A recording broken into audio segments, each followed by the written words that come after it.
Welcome back to the Block Party, episode 11, NBA Deep Dive. I am Jordan. I am joined by the one and only King Wells. How's it going, my dude? It's going well. It's going well. How are you? I'm good. I mean, how could you not be good with all this exciting playoff basketball in the midst? I am just going to move this, try to get your video going here. Technical difficulties per usual. This seems to be working.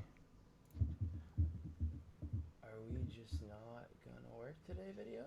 Or what?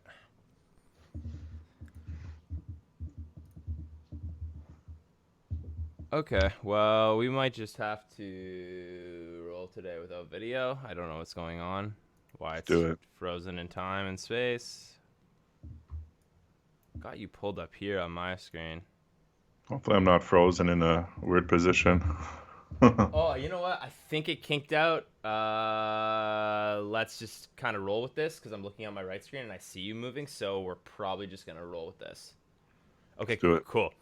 All right, man. So, been a week since we last chatted. Obviously, we are now fully into round 2 of the NBA playoffs. Conference semifinals. There's been a few interesting kind of storylines, a few interesting. I think every series has an interesting storyline. Yeah, I agree. And right now, so like let's just break down where we're sitting in terms of standings here, because we got we obviously have 4 series left, and to start, we'll look at Phoenix Dallas sitting at 2-1. I'm just gonna list them and then we'll start talking about them. But so we got Phoenix Dallas 2-1. We got Miami Philly 2-1, and then we have in the West Golden State Memphis tied 1-1. And in the East, back over to the East, we have Milwaukee, Boston tied 1-1.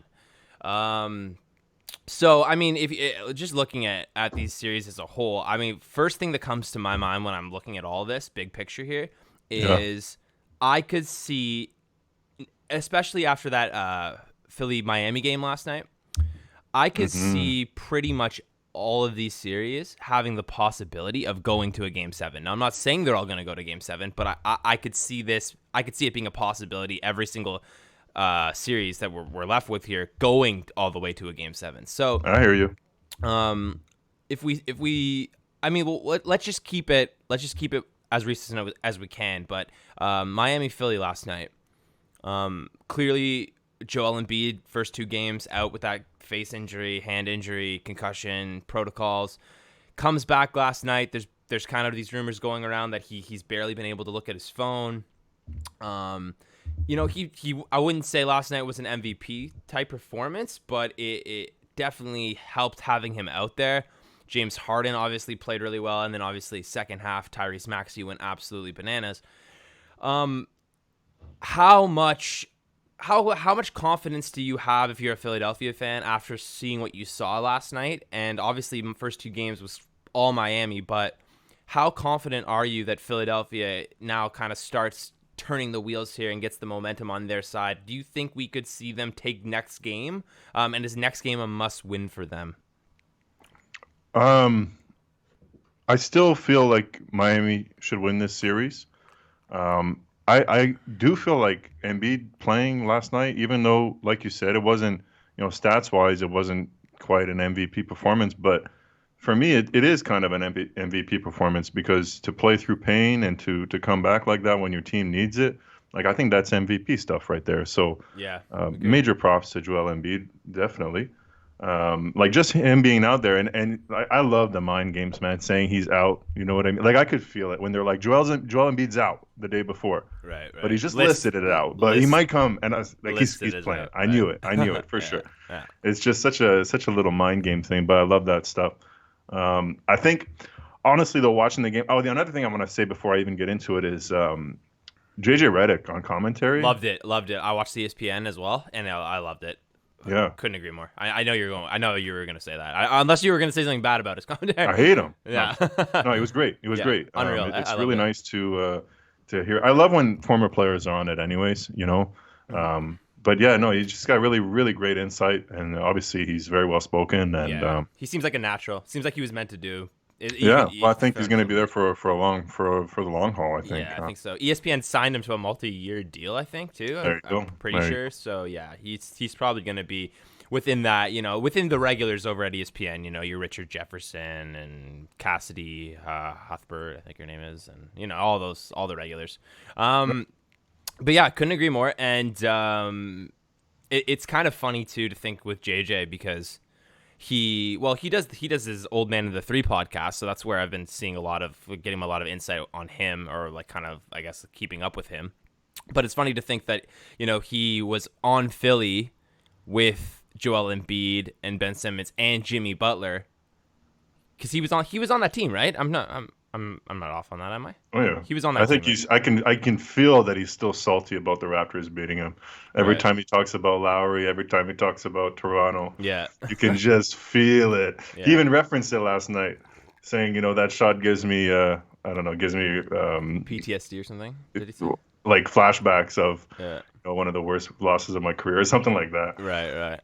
You know what he's talking about. Oh yeah. But no, it's great to hear. I like hearing him, and we'll get into the game there. So the game, I thought it was a hard-fought game. I think though overall, like if not diving too deep into anything, but like overall, I would say that I think Miami was shook a little bit and just kind of froze. Right. And I think that's why they lost more than anything. Like Lowry had 0 points, and he only took 4 shots. Yeah. You know what I mean? So that's not gonna. And I know he's just coming back, so I'll give him a little bit of space there. But I think Miami just got a little shook. I think those Philly fans in that crowd just did what they're supposed to do, and Philly showed up, and Embiid showed up, just kind of had everything, all the makings of a little storybook game there. So I think that's what happened. I wouldn't be shocked if Philly wins game 4. Yeah, game 4. But I think once Miami hits their stride, I think they can take this series. So you're still sticking with Miami on this one, even with what you saw last night? Yeah. Okay, fair. And I probably would lean the same way. Would you say that next game is a must-win for Philly? Probably as close to a must-win as it. I mean, every game is kind of a must-win. It's a bit cliche, but I would say there's. If they don't win this one, it'd be tough to go into Miami and then have to come back potentially down 3-1 or whatever. So right. How impressed were you? Let's move to the other game from yesterday, which was Phoenix Dallas. Mm-hmm. How impressed are you with Luka and obviously Brunson doing his thing? The Brunson is the one I'm impressed with, because I think like in the first sorry to cut you off, man, but the first couple games, I think that was the big problem. Like Phoenix played well. I don't want to take anything away from Phoenix. I'm not saying that they didn't deserve to win those games, but I think Dallas, like, how they always talk about the others or whatever. Right. Doncic, he needs help. He needs help, man. And he got it last night, and look what happened. And right. I think playing at home was a big part of that too. Obviously, they played much better defense. I think they turned them over a lot. But definitely. I think once Luka gets somebody else going with him, that's when the magic really, really comes together. Right. And I think that's what happened. I agree, and I couldn't agree more. And I think, we saw Jason Kidd talking about that after game 2, basically just saying, it needs to be more than a one-man Luka show. That's it. And like, he's amazing, but I mean, the NBA is doesn't really work that way anymore. It really it doesn't, man. And we saw it with all year with the Lakers and LeBron. We've seen it with when we saw it last year when James Harden and Kyrie got hurt and Kevin Durant did his thing. The NBA is too deep of a league now, and there's, especially just because of the defense, right? Like, teams the defense and the threes, honestly. Threes as well. Teams that are able to go into a zone defense and snap their fingers, switch, transition, and then the ability to just run fast break, hit threes, catch up quickly, blow leads. It's a great equalizer. Yeah, and like that transition kind of dish to the 3 game where we used to just be cutting to the rim for layups. Like, it really does run up the score really, really quickly. I think Dallas Phoenix series here, like, if I'm looking at this, I mean, I it's still very hard for me to put this past Phoenix. Like, say they can't I understand. overcome like last night, and I think just thinking to game 2 how good Chris Paul was. And seeing that in full force, like when Chris Paul's playing on that level, they really do look like an unstoppable team. DeAndre Ayton too. I really want to just say, like in the playoffs, I think it's he seems to kind of find his stride in the playoffs. I don't know what it is, but he always seems to start kind of slower throughout the year, and then kind of halfway to midway through the year, kind of turn it up a bit. But then something in the playoffs, it seems like he kind of catches his stride, finds his stride. What do you think that is with Ayton? Like, why do you think that is? Do you think he reserving himself? Is that just they're getting him more involved in sets? Is that just because the floor's opening up so that he's kind of becomes the last priority? They're trying to get the ball out of Booker's hands, Chris Paul's hands, Bridges' hands, and they're just finding him down low. Just kind of seems to be what works. What would be your theory on why Ayton seems to get a little bit more involved in the playoffs or versus like just at the beginning of the regular season? Well, I think it's a mixture of everything you said. Obviously, those are all great points, but I also think that it's like everybody else says too. In the playoffs, the game slows down a lot. And while Phoenix is so good in their transition, they're amazing. When the game does slow down in the half court, Ayton all of a sudden is one of the most valuable pieces on the floor for them. So there's that. But in this series specifically, and especially in game 2, what we saw is they are going at Luka Doncic in the pick and roll. Mm-hmm. And whether it's Chris Paul getting him and dribbling circles around him quite literally, or him switching onto Ayton sometimes by accident, they're picking on him. So I think a lot of that's been happening as well. Right. So just kind of the mismatch, and then the game slowing down. Cool. I think I agree with that for sure. And what would you say? So now, after you've seen what Dallas did last night, the response, do you think Dallas kind of keeps this, as we like to say, that snowball effect going, or do you think that, like, the next game, obviously in Dallas, Brunson looking better? What's your prediction on how this goes? Do you think this is going to 6 or 7? Possibly, maybe, probably. You think Dallas probably keeps winning after? Like, could you see them taking next game? Or I think, well, I picked Dallas, so I think that it's going to go 7, because I also think that the longer this series goes, the better it is for Dallas, and the shorter it goes, the better it is for Phoenix. Okay, cool. I think I agree with that. So I'll take Dallas in 7. I don't know if that's what I said last week. Probably though. Yeah. I don't know if I would have picked them at 6. So. I think for next game, it's tough. I almost feel like it's not a must-win, but it's kind of a must-win for Phoenix in a way to just kind of put the hammer down a little bit. Sure. But I'm going to say Dallas wins next game. Okay, cool. I think I'll agree with that. Like I could see this being kind of like with LA last year, where all the home team always wins right up to game 7. Sure. Yeah. Okay. Cool. How about you? Oh, I say Dallas. My prediction will probably go like this. I think Dallas takes the next game, but then I have a feeling Phoenix cleans up after that. In 6? In 6 is kind of what my gut tells me, but I don't want to put it past Luka. And am I crazy, or has Maxi Kleber been a better, like, he's stepped up a lot probably since the Porzingis trade, but but he was pretty solid before too, though.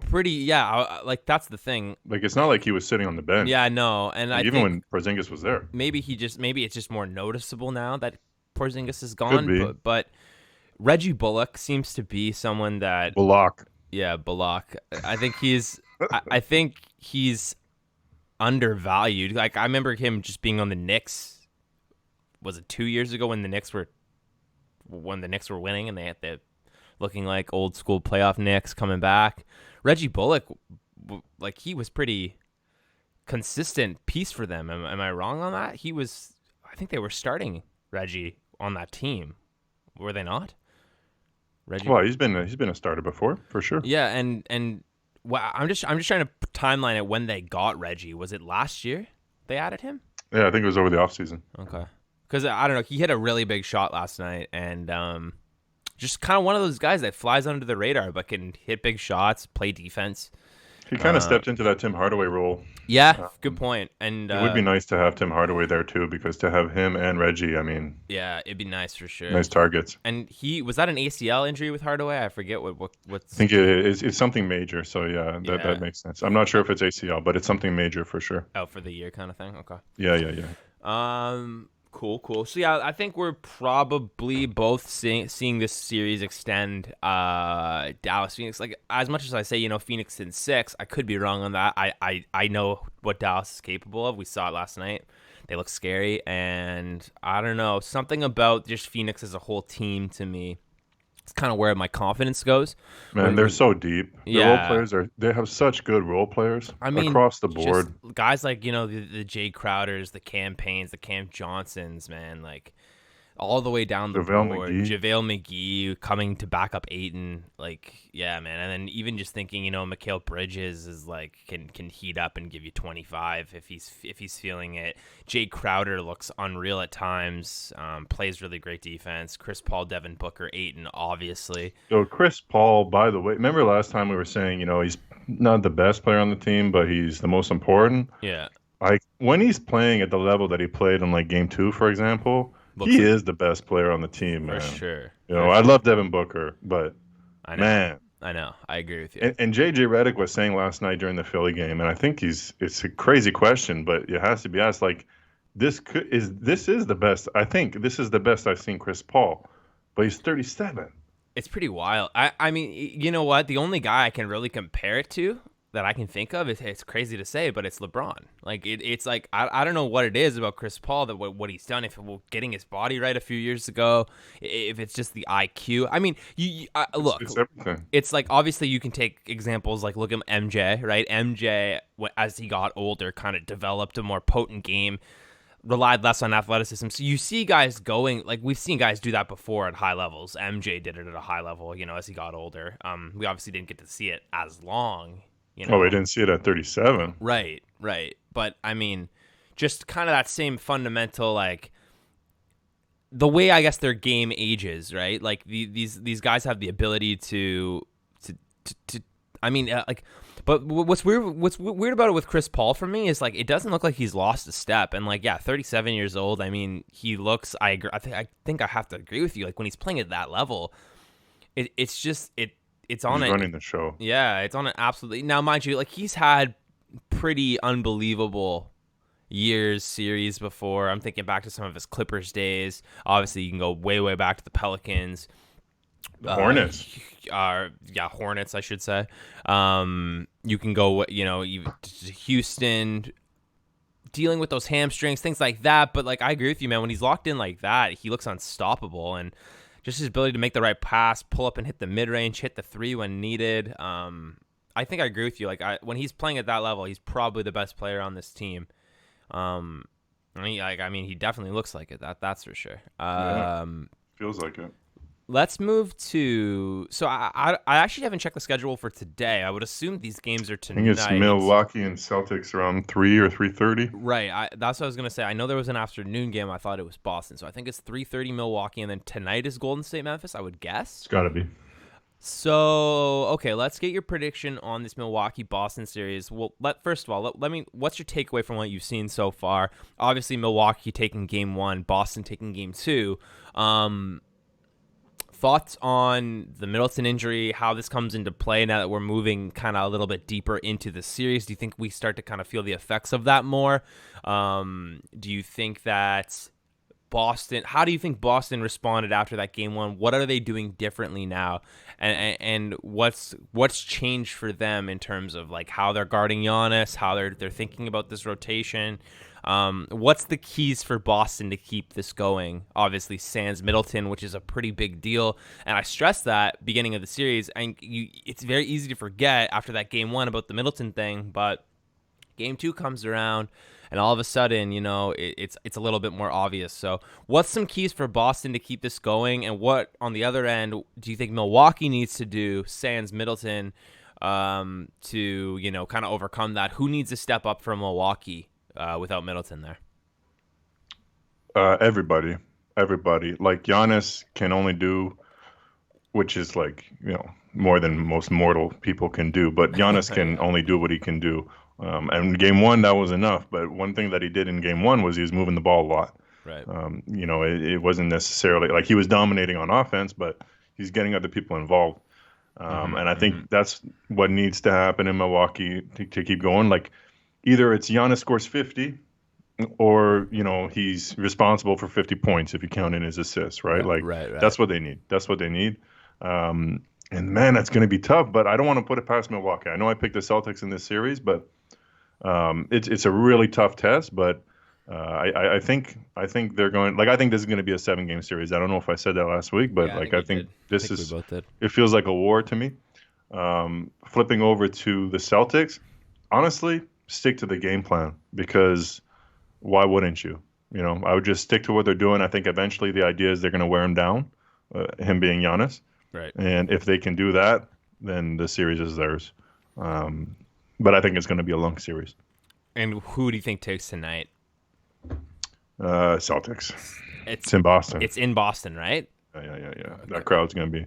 I mean, it's an afternoon, so it's not quite like the prime time energizing affair. But those Boston fans are going to be all over Giannis. Yeah, I think so. So yeah, I give it to Celtics today.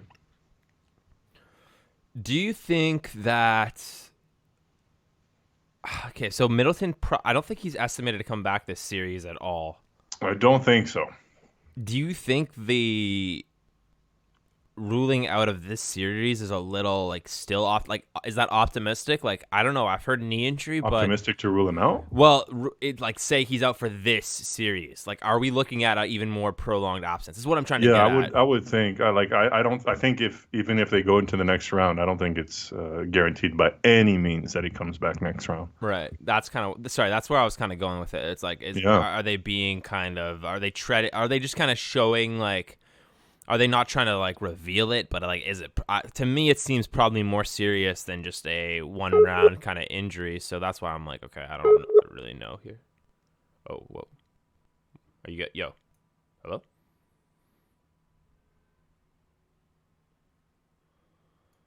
I don't know what's going on. I think we might have lost feed.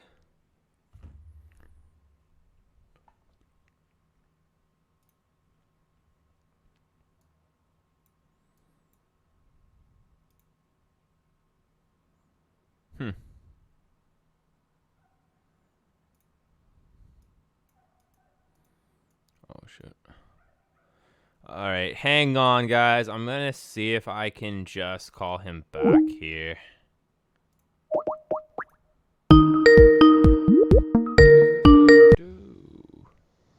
Yo, What happened there? I'm not sure. I just heard a weird noise, and then it was kind of done for. But I'm Is it okay? You're not sure. Are we on the thing right now? We're still live. I don't know where your video went, though. The hell? I think I got you back, though. That was weird. Super duper weird. I think I got you back. Super duper weird. I haven't heard super duper in a long time. I don't know what's going on with the video feed today, man. It's been wacky as ever. Super duper wacky. I'm trying to just get you back in frame here. I see you on my screen. It even looks different than. Oh well. We'll do it live. All right. I don't know what's going on with the video today. It's super funky. But screw it. We might just run it as it is. Yeah, let's just do that. I mean, I don't know. Your video's frozen time and space here, but screw it.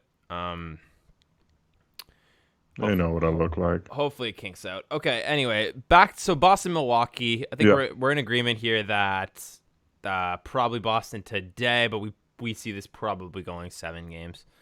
And who do you think is who would you say is like the underdog sleeper piece in the series? Who do you think steps up maybe for one of these teams? Could be a guy like, Peyton Pritchard. It could be a guy on Milwaukee side like Brook Lopez or Pat Connaughton. But do you think there's anyone kind of that we should keep an eye on that could be kind of the stepping up, maybe the piece we don't see coming in the series? Do you think there's anyone that could fall into that kind of category? I don't know if I'm confident to name somebody, but if I had to guess, I would say it'd be somebody on the Bucks. Yeah. Okay. One of their. Okay, like a Bobby Portis maybe, or like a Condon, like Yeah, someone. like someone stepping into that Middleton role, at least for scoring. Okay. Okay. Fair. Might Um. be different every game. Sorry, I'm just trying to move your thing and activate your video. Your video list for probably the rest of this. I don't know what's going on, but Oh, okay. it's all good. We'll figure it out. We'll figure it out. Okay. Let's I'll take my move. pants off then. Yeah, exactly. Let's move to the last series, which is Golden State Memphis. Um, what's your thoughts on? So okay, we obviously have to get into game one goes to Golden State. Hmm. Game two, Memphis looks strong. Jaw obviously doing Jaw things. People, he's looking unbelievable. At every game that goes by, it's like more and more star power comes to the light with this guy. But we saw a little bit of him talking trash to Steph Curry, Clay after the game. Is it crazy to think that Memphis could pull this off somehow, or are you still sticking with probably Golden State in 5 or 6? No, I'll stick with Golden State. I give them 6, but I'll stick with Golden State. Okay. And They haven't even gone to Golden State or to San Francisco yet, so right, that's a good point. And do you think that how many games do you think Memphis has left in them? If you had to predict it, to win. yeah. Well, I got Warriors in 6, so I think they got one more. Warriors in 6. Okay. If you're Memphis and just say this is it for you. You've obviously had an unbelievable year. You're looking at this team as the GM. Yep. What's the next move if they can't pull this off? Just say in this series they get eliminated. What's the next thing you're trying to do? Is it getting another star to play with Jaw? Is there a move that can be made with your reserve guys, bench guys? Is it trading a guy like maybe like a Dylan Brooks? What's the move if you're the GM? What are you trying to do? What are you trying to build around Jaw? Actually, one thing I want to mention is I think it's whack as fuck, and I don't say that often, but I think it's fucking whack that Dylan Brooks is suspended for a game. Oh yeah, after the flagrant. Yeah, like and it deserves a flagrant. Okay, don't get me wrong. That was a flagrant foul for sure. I mean, I wouldn't go as far as to say it was dirty, but I would say it was kind of borderline because if you're jumping at somebody that's already in the air like that, you're not really looking out for their well-being.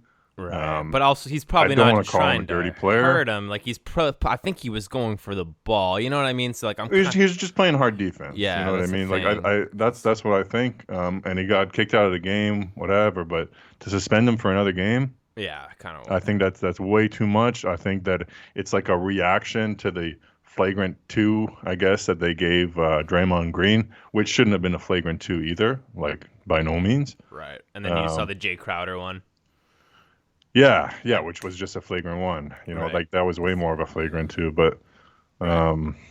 even then, I don't like flagrant 2s in general, unless they really, really is something. But Yeah. I think it's dumb that he's getting suspended. I really hate that. Yeah, I kind of know what you mean, and I think the flagrant 2 needs to be in the game. Like it needs to. There's a reason it's there, but the intention is to me what kind of causes something to be a flagrant 2. Like you got to look at the intent, right? Like what's the intent of the player? Is the play like you can pretty obviously like if I'm just stepping away from any basketball game and I'm watching a highlight or I'm watching a replay and I'm trying to figure something out, you can see there's so many factors that come into play, like eye contact, body language, whatever the context of whatever happened before the play before. Exactly, the context of the play. Have they been like if for instance if there's a player that's beefing for minutes and minutes and he's clearly aggravated and then a flagrant happens, it's like, okay, well, this is probably instigated by something. This is probably more likely dirty than not. He's probably mad. If it comes out of the blue, out of nowhere, after so I'm trying to make a basketball play and stop the play from happening, that context needs to be evaluated into the thing. As much as you shouldn't do that, and you should look at every play solely for what it is, that has to come into the equation, right? So the flagrant 2, it's good, it's there, but handing it out for times like these, like I'm with you. Now, part of it, kind of controversial and kind of stupid. Rather, it's like, are they giving that flagrant because of the injury? You know what I mean? Like Gary Payton got hurt on the play. Mm-hmm. Is that the and that sucks. Is that which my heart sucks? goes out to him. Which sucks, right? But is that the result of the suspension? You mean is the suspension the result of that? Sorry, yeah. Is that what leads to the suspension? I think so. Is that what? What else would it be?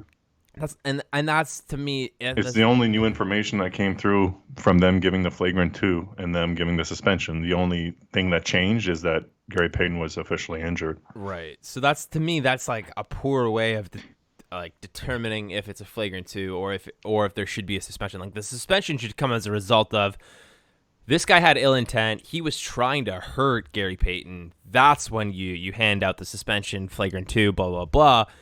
Because to hand it out because he got injured, to hand it out for, to equal playing field, whatever it is, to hand it out because it's the way of them responding to the foul. I mean, like, I guess I could go into this, but what's your thoughts on Steve Kerr's comments after the game? We have a rule in this league. You kind of hold the player as you foul them, blah, blah, blah. Yeah, I have no problem with that. The coach is going to be a coach, and he's going to, that's okay with me.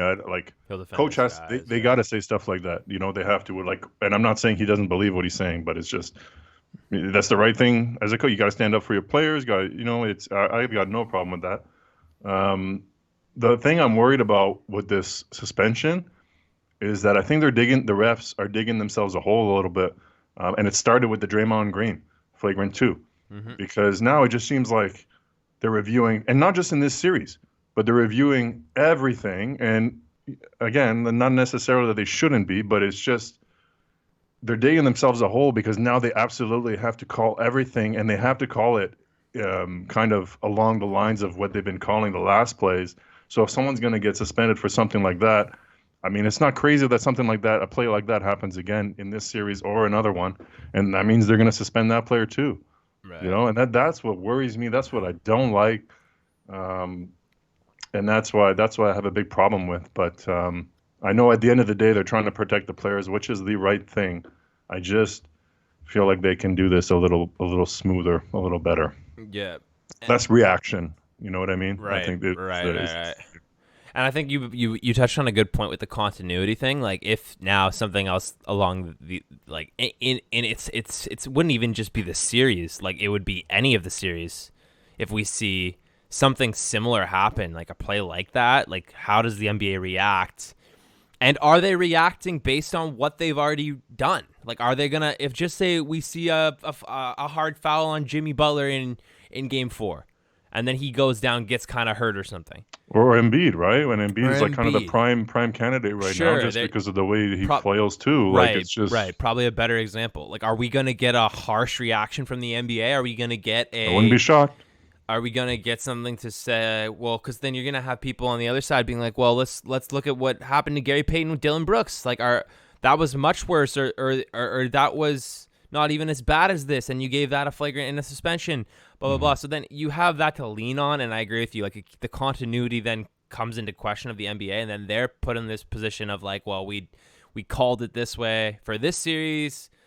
We got to keep shooting yourself in the foot. Yeah, exactly. And then it's like, we got to keep it consistent. I thought about something. Tell me what you think about this. It's not necessarily because of this Dylan Brooks thing, but it's kind of along the line, so I just want to bring it up. Sure.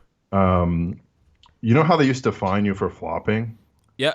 Oh, they don't do that. I thought they still did that. Well, they still do, but they don't really. But there's to me, there's two kinds of flops. There's a flop during the play, the incident, whatever it is. Right. But then there's also the flop afterwards, to me. And I still classify as a flop where you stay on the ground holding your head kind of thing, even though you're fine. Yeah, exactly. How many times do we see that? So what do you think about this? That if somebody, because this is the big problem to me, is when someone is really when Draymond Green got elbowed in the face or hit in the face, and obviously completely no intent to it. I'm not saying there should have been a foul on it. That's not what I'm saying. But Draymond Green is on the floor, writhing in pain. The play is still going on. That's dangerous. Yeah, that's really dangerous. So to avoid that, in my mind, as soon as someone's on the floor, that you got to stop the play. The refs have a responsibility. But then the problem is, what about those players that just do that every time or almost Yeah, like that? that's But the here's the thing. There's a thing. lot Here's of them my thing. too. This is it. If you stay on the floor, whatever, when the play is going, the play stops. But if you're not injured or whatever, it's a delay of game. And if you get two, technical foul or whatever. The issue that comes to mind right away is how do you have that threshold of injury versus non-injury? Like, how do you classify? How can you tell someone they're hurt or not hurt? And like, then we get into how do you determine the legitimacy of an injury and what are the legitimate injuries to say? Like, if you get poked in the eye, like, Yeah. is that legit? Is that Well, not yeah, legit? that's legit. That's legit. If you come down But hard and you're selling a foul, I'm like thinking how are about it you? more. It's not the injuries that I want to classify. It's the ones where they, like, how many, like, when someone will kind of get like grazed by an elbow or something, and And because they feel that it's close, then they go like they this. exaggerate back, But right? in a Yeah. replay, you see it really obviously. Oh, for sure. And it's like, It's shit like that I want to yeah, kind of yeah. I know exactly what you mean, and because that bugs me more than, well, maybe not more than anything, but man, it bugs me quite a bit. I agree. I guess my problem with it is how do you determine what's legitimate and not? Because like there are those borderline ones, right, where it's like you might get grazed by an elbow and it probably hurt, but it's like, did it hurt you as much as you're showing it? Like those are the tricky ones, right? Where it's like, okay, it probably hurt, but are you selling this? That's where the line is like very hard to determine. But I'm with I you. mean, Like you could throw in something that like well, this is probably getting way too complicated, but you could throw in something like if you're on the floor and you don't play and they stop the play for you, you can't come back into the game till the next quarter. yeah, You know what I mean? yeah. Something like that.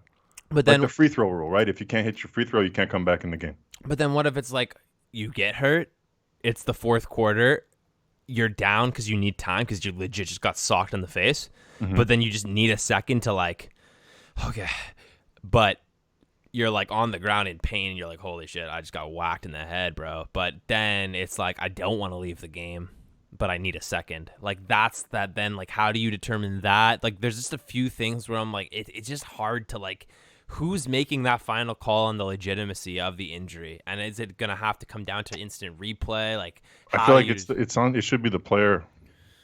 the player is like deter. But what if you just need a second to like stay on the ground just to like catch your breath? You know, like how are they like? What's the timing behind it? What's the I just like there's so many things where I'm like, damn, like I just don't know. I can't see how they would like, I know. you know, like how they would determine the legitimacy. And like I know what you're saying though, like it would be nice if, because like there are times like, and I don't, like not to name certain players or Yeah, you anything, don't have to but name there's players. there's certain players that do it more than others, right? Like where you might an elbow, like it's a grazed elbow is like the perfect example where you get like grazed by an elbow, or you just like you just get grazed by someone's like, you know, arm or Or whatever you just it feel like is. the movement. You can Yeah, kind of tell what it would have looked like. exactly. Like you're playing the angle where you're like, this angle is like you're getting a foul on this. And there's certain players that are really good at like selling it, drawing it, like Hardens and like, you know, Chris Pauls and stuff like that. Little pesty mother, you know, like Lowry's and guys like Yeah, they that. know their shit. Right. And they'll make the habit of like being able to draw the foul and do it. So I don't know. I know what you mean though. Like it would be nice if like, because then there's Some sort of way. and there's times where it's like then guys actually get hurt, and then it's like we don't really do, like even with Because Draymond, like that's where this started for me. Is Yeah. the times where someone's actually hurt, right, but they're looking at him like, oh, he's just. you're flopping, but it's like Especially if you're not at home when you're doing something like that. especially if you're a guy like Draymond Green, where like Exactly. no one's gonna feel saying. no one's gonna feel bad for you, Draymond, like but it's not because we don't feel bad for Draymond, it's because we associate Draymond being like a tough guy who can take anything, right? Like so Yeah, but still, you got to protect the player from themselves. no, Like I'm for thinking sure, for about sure. like when Scotty went down, when Embiid stepped on his foot. You know what I Yeah, mean? yeah. They didn't stop the play. They only stopped it because Fred VanVleet took a foul. Right. But like he's right in the middle of everything too. Like that's dangerous. Right. I feel You know what I mean? Yeah, no, I feel you. That's the things I'm trying to avoid. It's I'm trying to do two birds with one stone, but I know it's a work in progress. Anyways, let's get back to what is it, Memphis and Memphis Golden State. I mean, so let's hear what your thoughts are on like the rest of the series. You're saying Golden State in 6 still? That's kind of what your gut says. Yeah, I'll stick to that. I don't think we've seen the best of Golden State yet. Okay, let me phrase it this way: what does Memphis need to do to win this series? Oh Jesus! Is there something? I don't think they can win this series, man. I know it's hard, and especially Gary Payton on Ja was like a pretty big defensive matchup for them, but they have other guys that can, I think, step up and do it. Like Clay's defense in that first game on Ja was really, really good. But even if they stop Ja Morant, right? Like like I just don't think. I don't know. I don't think Memphis has enough. Yeah. No Dylan Brooks next game, I too. like watching them. Desmond Bane's also dealing with some sort of back injury. Yeah, lower it looks back like. is too bad. Because Desmond Bane, let's be honest, like one thing I'm looking at him real closely, man. He's looking like one of the best shooters I've seen, like young player shooters. I know it's only his second year, but man, he's looking piece for them, man. good to me. I can't believe we drafted Malachi Flynn over this guy. I know. Ouch. I saw that one, and that one took me. I think a lot of teams are kind of. What was he, 30th pick, I think, right on the dot? Yeah, I think it was around there. I think Malachi went 29th or something. But I think there's a lot of teams probably wishing they took Desmond Bane. Yeah, of course. But to be the one before, Yeah, it's tougher. It's tougher for sure. But yeah, no. Okay, so if Memphis has a chance, obviously Ja Rule, Ja Morant's got to be a superstar. Like he has to. But Desmond Bane has to be back to hitting lights out. Dylan Brooks has to be back to hitting lights out and playing amazing defense. Everybody has to do the best that they can do. Jaren Jackson Jr. has got to stay on the floor. You know, he's one of the better defenders, but he's fouls out almost every game, it feels like, or he's always in foul trouble.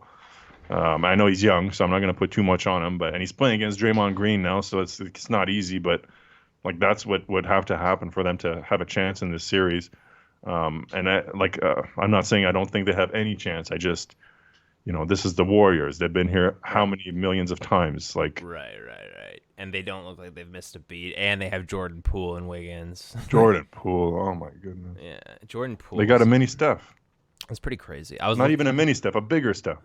Seriously, I was looking at the draft day footage of Jordan Poole, and like I didn't understand. I didn't really even like comprehend, but like he was a walking bucket when they drafted him. Like they knew. Like I was watching, I guess, just like the post draft analysis, and it was just like, this guy is a walking bucket. Like he can go score from pretty much anywhere on the floor, and I think it's just a matter of tuning it in, blah blah blah. And then obviously now where we're sitting, year 3, I guess, right, is like I guess what he's learned from Steph Curry, Klay Thompson, being around those guys.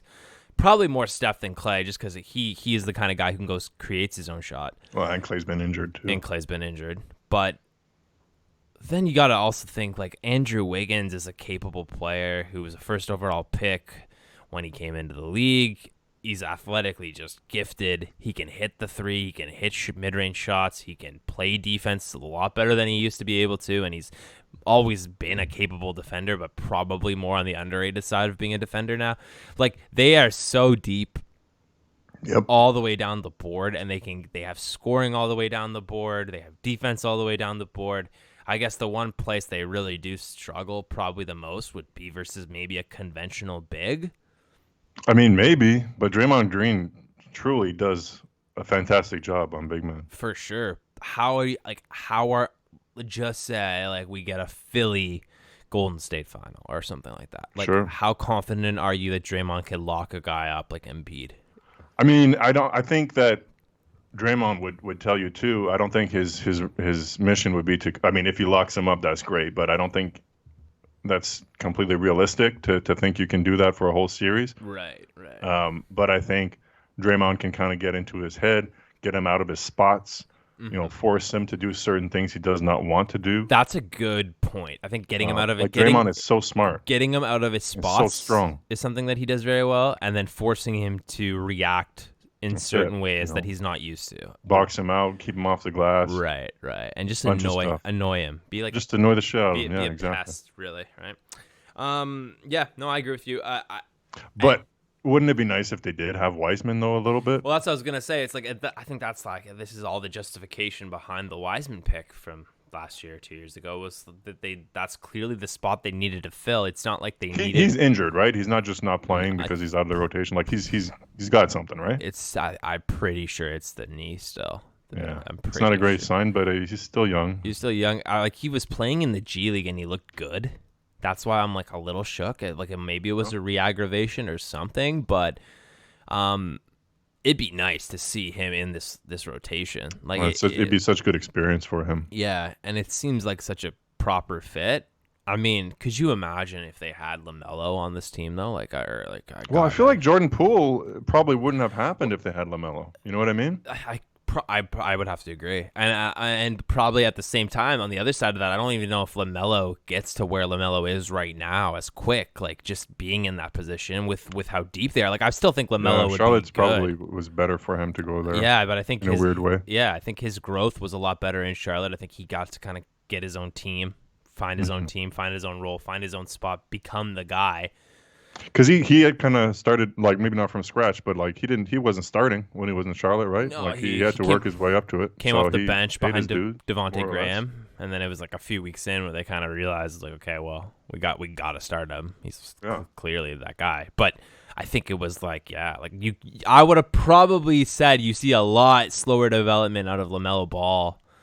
Probably playing like, even in that first year, I would see him 20, 25 minutes a night, like off the bench. So it's, man, probably best for both, parties, LaMelo, and then if we look at the Warriors and Jordan Poole, that, we got what we got. But a bit of a shame that we obviously haven't seen Wiseman in full form or seeing what he could do on this team with a healthy Clay, right? Because we've only seen Wiseman when Clay wasn't there.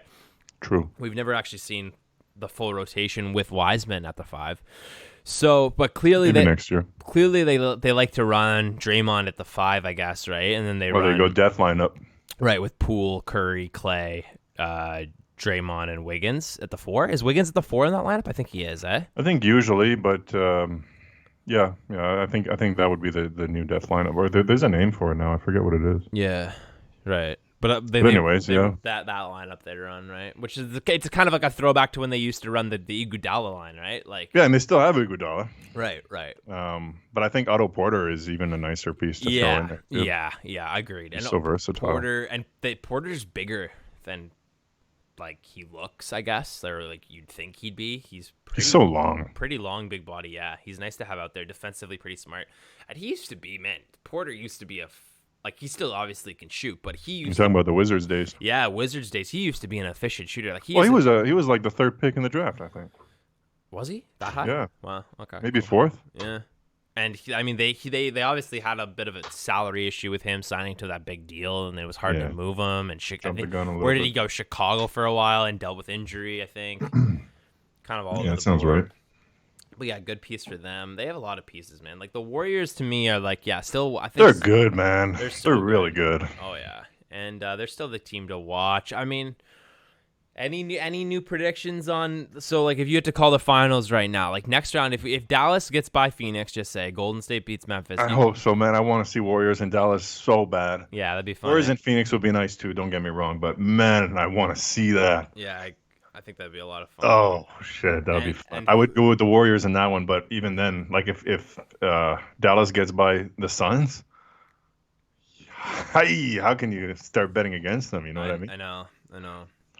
But yeah. And then, you say Warriors over Dallas if it gets to that point? Yeah, I think so. I mean, man. How could you not? For me, the Warriors for me are like the sure bet, but Mavs are like the all in, like the money ball, that wild card kind of. Right. You never know. And then if you had on the Miami side, just say they get in, and then Milwaukee, Boston. I still think whoever wins Milwaukee or Boston, they're going to the finals. Okay, cool. I think I agree with you on that. I still think I agree with you on that. I agreed with you last week on that, but I'm still in the same boat, I think. And then, okay, let's just say we got a Boston Golden State final. Do you think Golden State wins that? Yeah. Yeah, me too. Although I don't think easily by any means. I think Boston is looking as good as I've probably ever seen them since '08 when they won it. Right, since the Paul Pierce, Garnett, Ray Allen days, Yeah, honestly. Rondo days. Yeah, I think I have to agree with you. They look sharp, man. And I think like I don't know, man, like they could make it tough here for Milwaukee next few games. Absolutely. Uh, Absolutely. I know I said 7 games, but if they well, I'll just leave it at that. I know what you're going. I know where you're going with it. Like Hmm. they could clean it up sooner if they put their heart in it like they did with that They Brooklyn just lock series. in, man, Yeah, and they they're do. they're so hard Defensively, across the board. They got good role players also. the way they break, yeah, man, I agree. Horford, Time Lord's And to back. have like budding superstars like that, like Mhm. Mhm. any team Mhm. that's what puts you over the top in the playoffs, right? Like Right. that's the difference between like like look at a team like Toronto, and I don't Yeah. want to compare No, them with the Celtics, but it's the prime example though, like it's like a missing a good superstar. system, players playing really well. But Mhm. if we had like maybe Scotty Barnes in like 1 year or 2 years, Right. you know what I mean? That would be Maybe that's ideal. yeah, and who knows? By that time, maybe we have another piece that maybe we sign someone, maybe we make a trade for someone, maybe we have two Oh guys. yeah, I'm feeling good. Did you Maybe, see what Shaq and Charles Barkley said? no. What did they say? Like a week ago or something? What They about said Scott? Was Raptors about are in Scott? no man's land.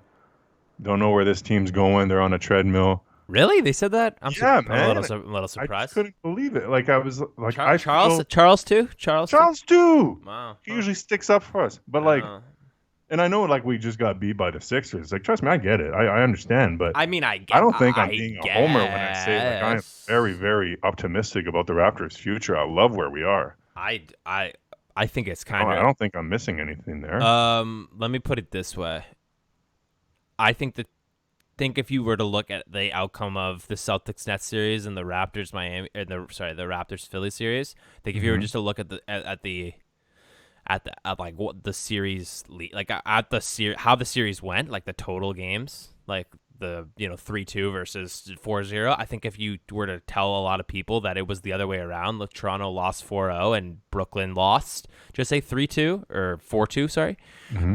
I think that more people would have said that's more likely. So the fact that Oh, for sure. Toronto was able to lose 4-2, not get swept, without Scotty Barnes in rotation, without Fred VanVleet in rotation, yeah, I'm feeling pretty good about their future. Now, I'm in a bit of disagreement with you on where I think they should go next. I think Okay. personally for me, I think the best thing that I think what the Raptors should probably be looking at is getting value back for Van Vliet while they can. So I think there's different. I think maybe timeline wise, I'm a little bit more. I want to take the long road, and not try to go for the win now. I think they got it. I think developing these young guys, but I think if you just look at like what they have on paper as a core, like with Scotty, OG, Siakam, um, man, I don't know. I don't think I think I'm feeling pretty good about that still, and I'm pretty confident to roll with that. Guys like Precious off the bench. You still got guys like Delano Banton that we're developing, Malachi Flynn that could I think he's gonna get traded. Flynn really.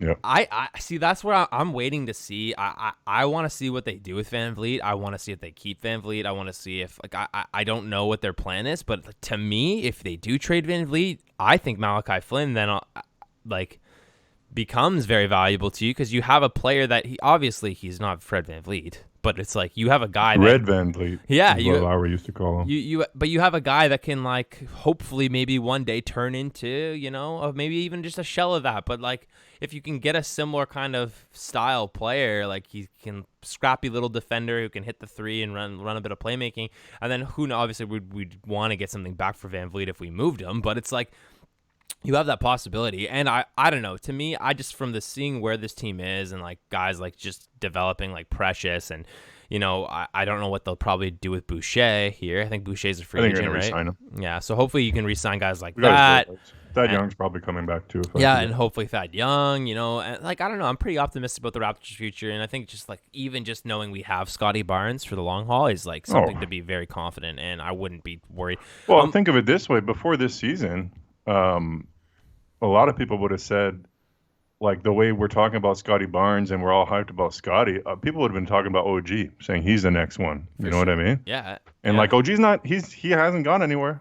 He's still there. He's that's still got a major step to take, and I and think he's going to that's take it too. and that's where you have to be optimistic as a Raptors fan. It's like that's the best thing that you could. That's the best way to put it. OG hasn't gone anywhere. Like I mean, mind you, we could obviously move OG.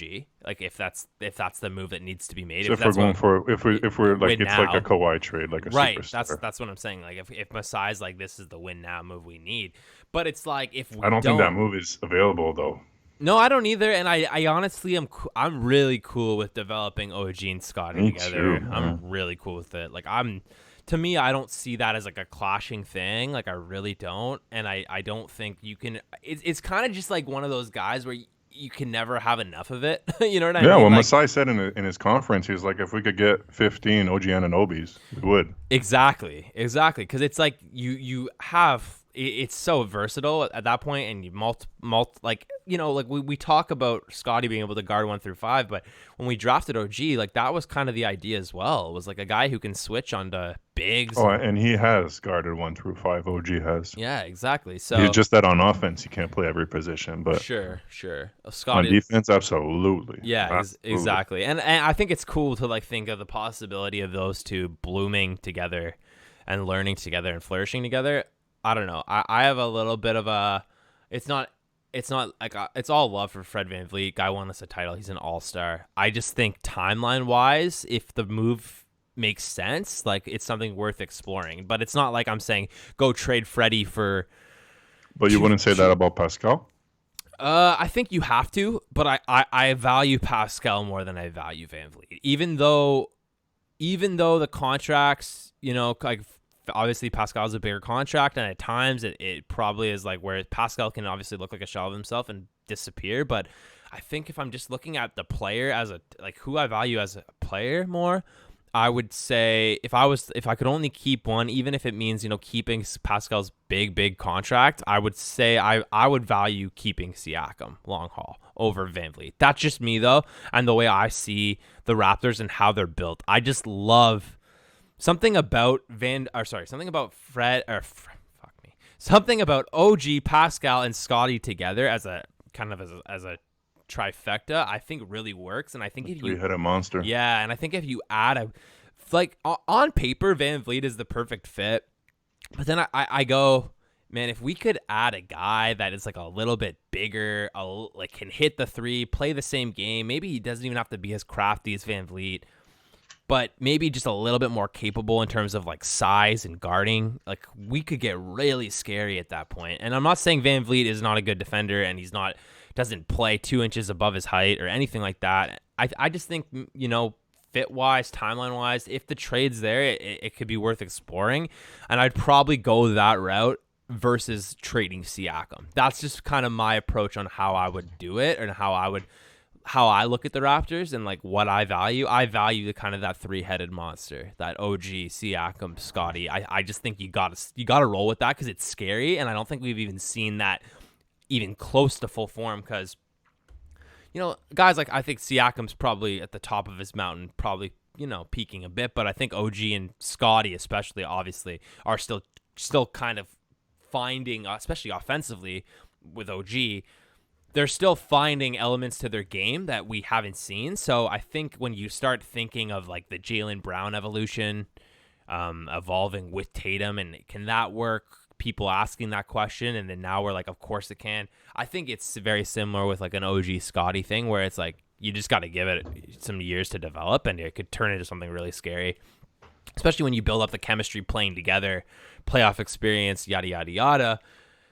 And then it's like, damn, if we could add another piece, obviously on paper VanVleet makes sense, but maybe, you added maybe a little bit more of a capable defender, a big defender who can hit the three. Could be scary, and I think it's worth exploring. But yeah, to me, I think I would value Siakam more than VanVleet. How do you feel about that when I say something like that? Yeah, no, I Siakam's a max player, whether, but that's on paper, so you can't, I'm not going to, there's less chance you find a replacement for a Pascal Siakam than you find one for Fred VanVleet. Perfect. That's a good way to put it. That's kind of what I was trying to say. Yeah. But I think that Van Vliet has such a big effect mentally on the team, on and off the court, that while nobody's untradeable. I'll say that a million times. For sure, you get the right trade. Absolutely, you got to do what's best for the franchise, no doubt about it. I just have a hard time imagining, getting that right value back for Freddie, sending him out. That's where I'm at too, and that's why I said like you only explore it if it makes sense. Like you don't trade Fred for two bench guys that like you know what I mean. You don't do it if it doesn't make sense. That's the thing. So that's what you have to be cognizant of. It's like, is this making us better, or have we not even seen Van Vliet with this three-headed monster at full form? Because even when you think on the season, man, like a lot of the time it was like we were missing Siakam at the beginning of the year. Then we kind of lost OG with like the thumb injury and a lot of stuff. We lost Van Vliet end of the year. Scotty played a lot of games, but it's like we didn't get to see. And then we go to the playoffs. Scotty gets hurt game 1. Van Vliet's dealing with the knee injury. We didn't really see the team at full form for a long period of time. Like there was stretches during the season, but it's like, and then Gary Trent, like blah blah blah, like someone else we're not really mentioning, but he's in this equation to me as one of those pieces you want to probably keep for the long haul. So I don't know. I don't even know if we've seen this team at full form yet. And especially not when we're probably considering how much better Scotty gets like next year, and maybe he slows down a bit and maybe doesn't quite live up to where we think he's going. But even then, it's like if we get Scotty as he is now, like, it's pretty good. And I'm curious. That's pretty good. Pretty curious to see how this team evolves and what that looks like. And I just think that Van Vliet is kind of the odd man out here, like where I'm seeing the future. Like I love the way Gary Trent plays, and I just feel like when we get guys like OG, the more shots, more looks, like we're stronger. So it's like if we can somehow turn Van Vliet into a piece that helps this core build, I think it could really help. But then it's like, are you doing more harm than good by trading him? Because maybe Van Vliet's exactly the piece you need, and we just haven't seen it at full force yet, So that's why I don't want to overreact and be like, trade Van Vliet, we got to do it. I don't really think we're in a rush to make that move. I don't think we're in a rush to do anything. Yeah, that's the quite thing. Honestly, that's the thing. Yeah, so it's like, I mean, that's why I'm like, if the move's there, Masai will make it. But I'm not like, we need to trade Van Vliet before next season. Nah, I don't even think it's like that. I think it's like, yeah, we got because Van Vliet's on a really great contract too. Exactly, that's the other thing. It's like the contract's nice. He's still capable. He might be exactly what you need when healthy. Like he's been dealing with an injury, so it's kind of hard to evaluate too. I think what happens this summer, it's not like the most exciting, but I think what's going to happen is we're going to re-sign Boucher, we're going to re-sign Thad Young, and then we're going to have that mid-level exception. Right. So we're going to sign somebody with that, right? Probably a big, I think. Right. And then other than that, maybe a couple minimums or maybe a trade here and there just to kind of upgrade our bench. I think that's the main thing I would want to see is just an upgraded bench. Sure. Because I think what happened this year is there was so much reliance on the starters.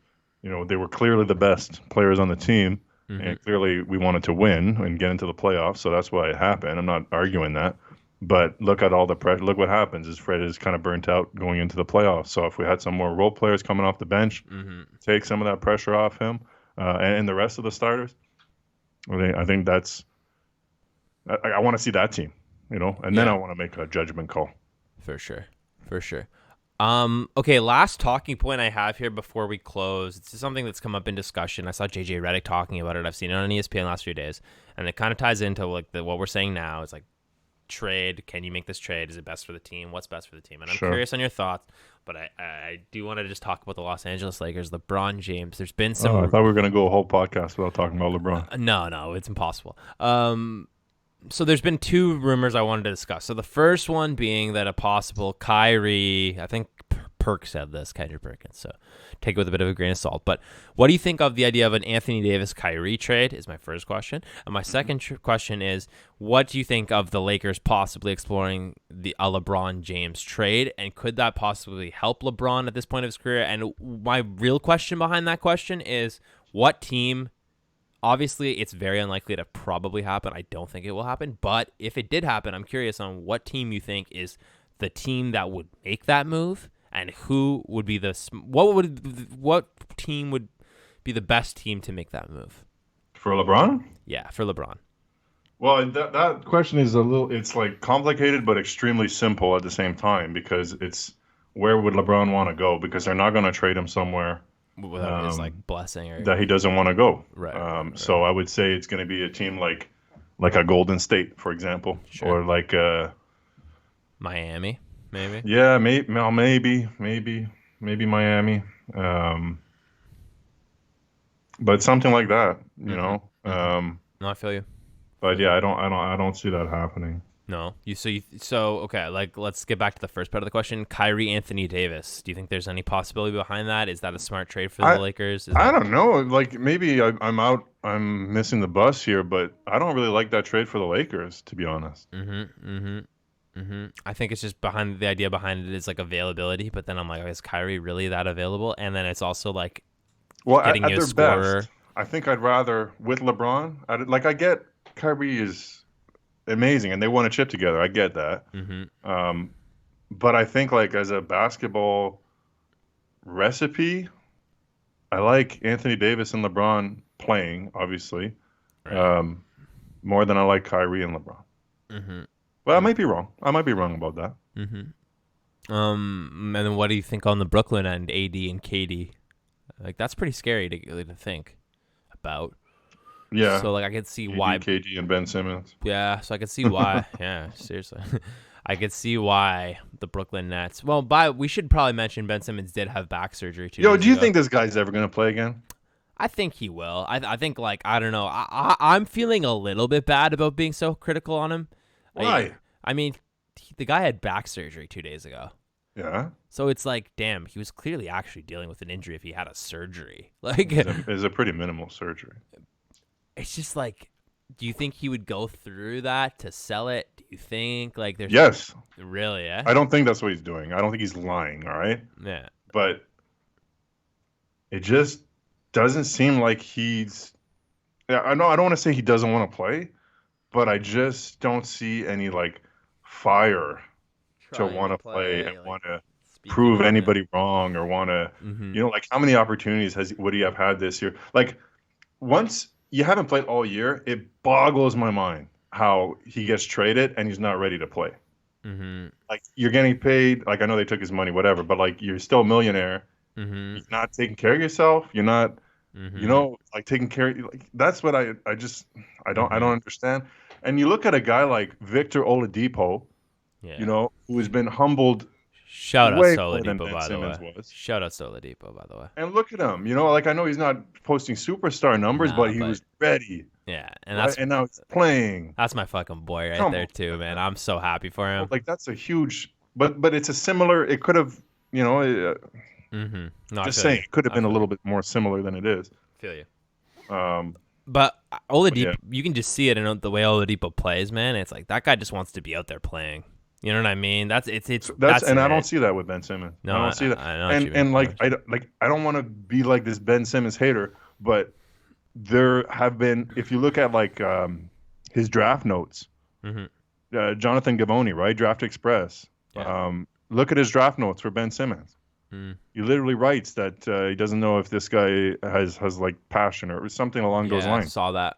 I Like saw people that. have been saying that about him. I saw that. I saw. Ooh, who I don't It's know. not a To Who me, it that's not a was. coincidence. No, I know what you mean. I saw that. I saw one analyst saying that if he had the first pick, he would take Brandon Ingram because Ingram loves the game more, and that was his sole Well, right reason. now you would have been like Philly would have been over the moon with a Brandon Oh Ingram, my goodness, bro! But even over James Harden right now. dude, Ingram's looking really good. How good is Ingram? Imagine him with Embiid. Like what a nice. That's like Kobe and Shaq. Yeah, it's pretty scary. It's pretty scary.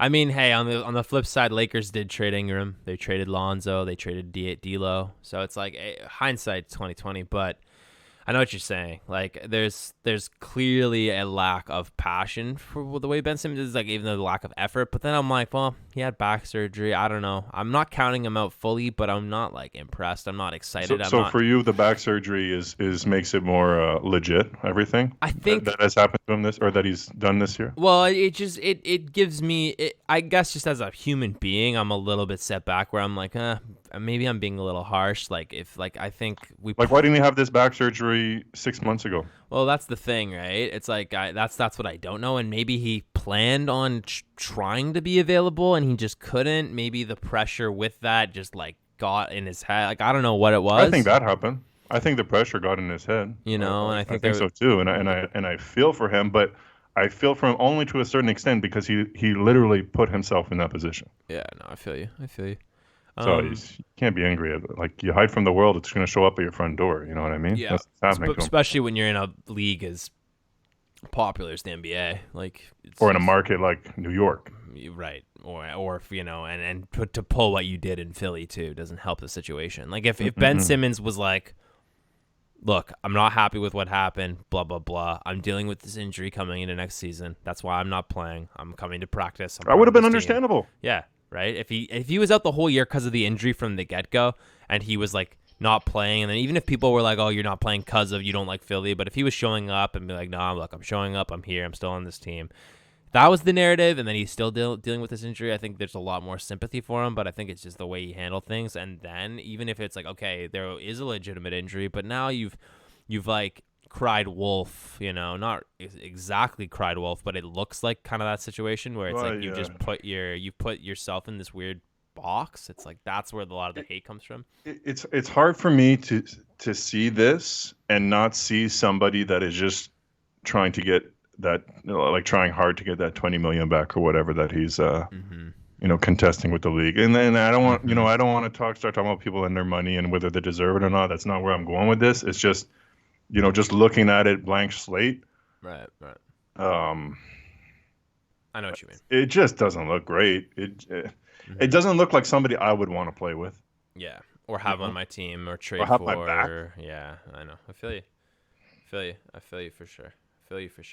And I mean, who knows? Maybe next year he But I proves hope he us gets wrong. better. Yeah, same. And I honestly want to see him do well. Like it's not even on like a weird thing where I just everybody loves a comeback, right? But so he's setting himself up for quite the comeback. Right. But he's got to follow through at some point. No, I agree. And it'll be interesting to see what the Brooklyn Nets do and how they play this and what their game plan is. Because obviously, if you're in that front office right now, you're probably a little perplexed.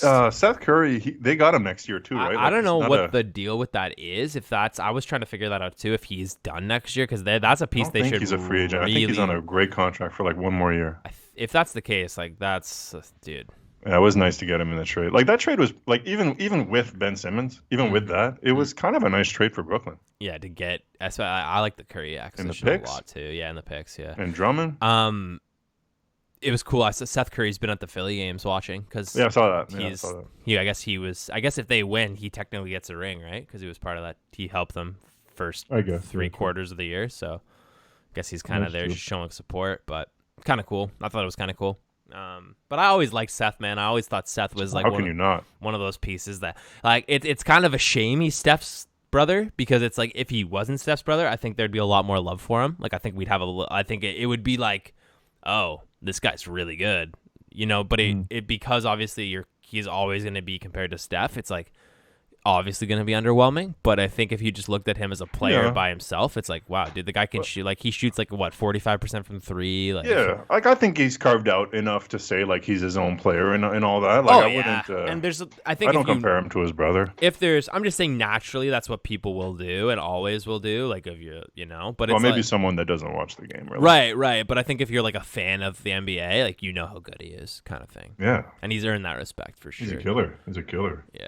And he's a guy that you'd want on your team. Like any championship team would love a Seth Curry. Yeah, absolutely. Well, Philly would love him right now. For sure. He'd be a great fit. Yeah, okay, that's all I got for today. Is there anything that you wanted to touch on before we wrap? Anything that you're looking forward to? Anything that's we didn't get to discuss? We covered a pretty good chunk. I think the Boston and Milwaukee game today is going to be wild. Yeah, we got that in an hour, so that'll be fun. And the Dallas or the Warriors game tonight is going to be that whole series is going to be a lot of fun. Yeah, must watch TV. I think. Yeah, I'm excited for both these two series were the ones I was looking forward to most. What's your favorite Ja Morant nickname? Like Jawbreaker, I guess just like Jawbreaker's like the one that everyone says. Is there? Yo, I haven't heard Jaw Dropper, man. Jaw Dropper's cool. Ja Rule, I've heard. I don't know about that. Ja. I thought there was another one. Anyways, he's worth all the hype. He's the someone said, I think it was like ESPN announcer who said this the other day, but it's like he is the type of player when you go to the bathroom you have to pause the game because you don't want to miss anything that he does. But I couldn't agree more. Like he's so fun to watch. And I'm excited for that series. These two Pause series, when you go to the bathroom?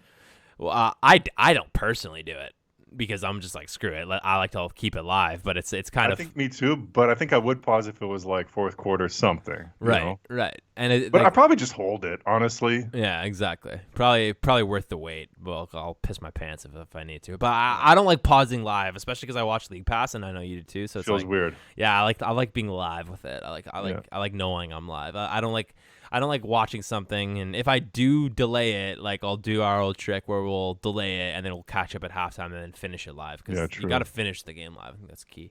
But anyways, man, so good talk today. Always good, man. We'll continue next week probably with the Friday slot 3 and hopefully have a lot to talk about. There'll probably be Hey, we might be staring down the pipe at 4 Game 7s next week. Yeah, that's what I'm thinking. Is like we could be like the end of this series probably where this will line up to where we got a lot to talk about next week. So yeah, man, a good episode. We'll have a lot to talk about next week, and have a good rest of your weekend, man. You too, brother. It's the block party. Block party out. Peace, guys.